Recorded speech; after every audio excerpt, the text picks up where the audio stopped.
On m'a dit que mon roman ne se vendrait jamais. La faute à la couverture. Sur le moment, ça m'a fait mal, mais je me suis dit que cette personne avait peut-être raison et j'ai décidé de l'écouter.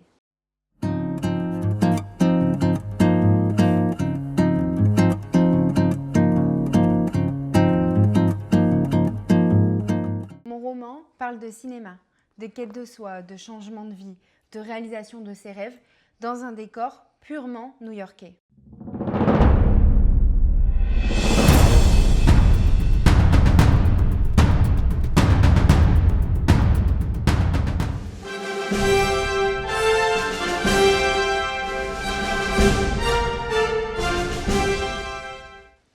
Tadam!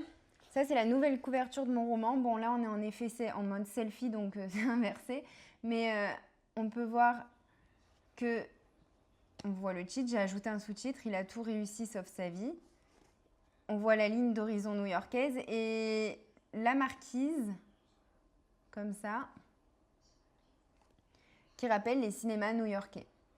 Alors ça, c'est le résultat final. Mais pour arriver là, j'ai dû passer par des mois et des mois de réflexion, de galères, d'hésitation, de changement d'avis.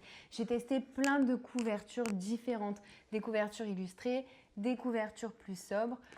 Je suis arrivée à ce résultat qui est certes moins grandiloquent que tout ce que j'avais pu tester auparavant, mais qui me ressemble plus, qui a des détails qui rappellent mon univers et c'est ce que je préfère, un peu comme des easter eggs.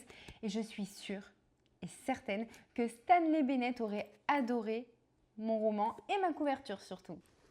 Si vous avez lu mon roman, dites-moi en commentaire si vous l'avez aimé déjà et si cette couverture correspond à l'imaginaire que vous vous étiez figuré dans votre tête de mon histoire.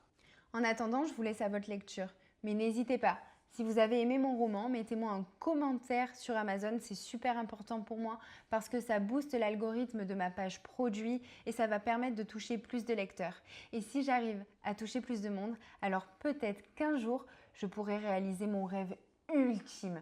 Mais ça, peut-être que je vous en parlerai dans une autre vidéo.